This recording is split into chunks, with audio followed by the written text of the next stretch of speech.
Friends, today we are going to discuss syntax directed translation schemes. In last lecture, we discussed the syntax directed definition and what are the application of syntax directed definition, that are to construct the syntax tree or to construct parse tree or derivation tree. Okay. Now today we discuss syntax directed translation scheme, that is SDT. Syntax directed translation can be implemented by first building a parse tree or derivation tree and then performing the action in a left to right, that are depth first order. What was that thing? First of all, create the parse tree for the given string. Okay, we already discussed this thing in a for the construction of a parse tree, for the construction of a syntax tree in a last lecture. Okay, this is the in the topic of a application of SDT. Okay, what we done over there? First of all, we create the parse tree for the given string and then we go through the depth first search, that are left to right or DFS manner. Okay, what is the concept of DFS manner? Suppose we have, that is node A, and node A produces B, C, D. So how we will go through it? A, then B, then C, then D. Okay, if B have another ancestor or children, then we have to go through all the children of B, then move forward to the C and D. Okay, thus in this manner we have to solve the parse tree. Postfix translation schemes, each semantic action can be placed at the end of the production and executed along with the reduction of body to the head of the production.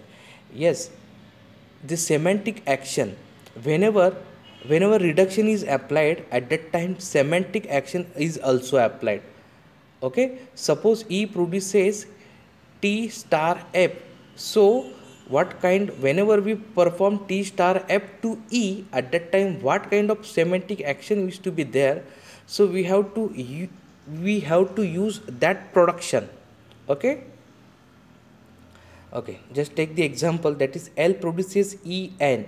So what we have to do? We have to print E dot val, just like E produces or E extend E1 plus T.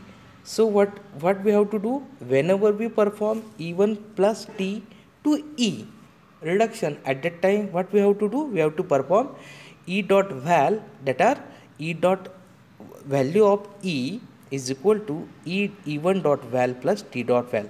Just like way syntax direct postfix translation scheme is developed. Now, parse stack implementation of postfix syntax directed translation. In that, synthesize attribute are used. Okay, so what is syntax? Suppose we have the variables or non-terminal x, y, z. So what will be the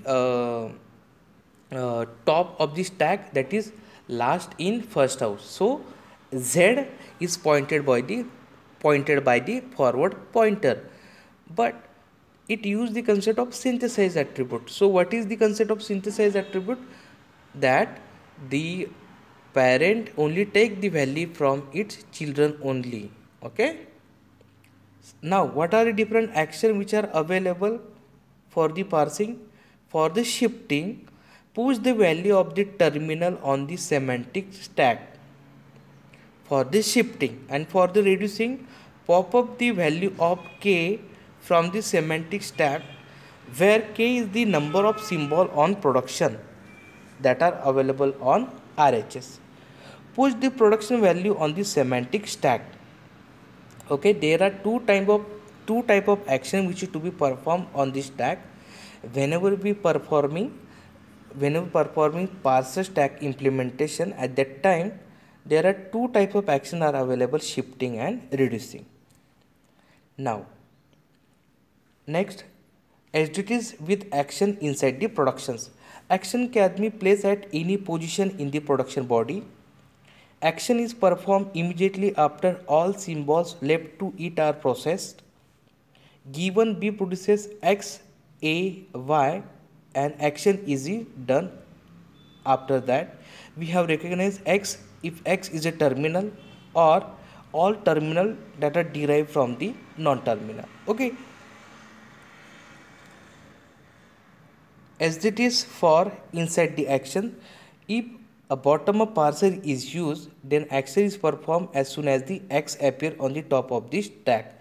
Okay, if bottom-up parsing is used, at that time we have to first of all perform the parsing on terminal node and then go for the top of the node.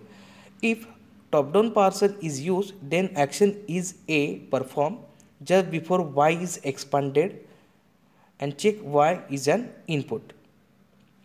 And any SDT can be implemented as follows: ignoring action, parse input and produce the parse tree.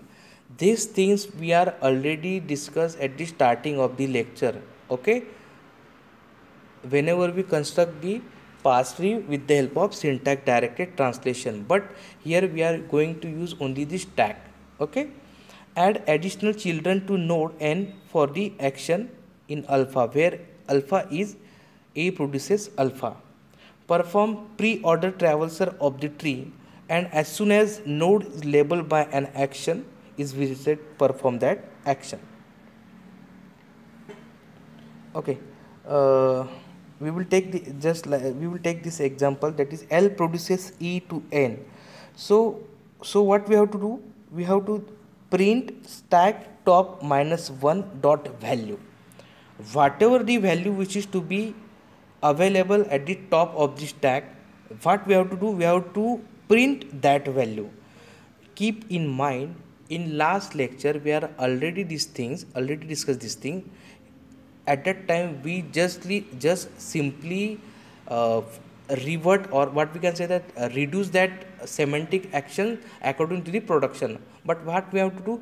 We have to use this stack concept. What are the non-terminal terminal which are available in this stack? According to that we have to execute the things. Okay, in next lecture we will discuss the type checking. Okay, thank you.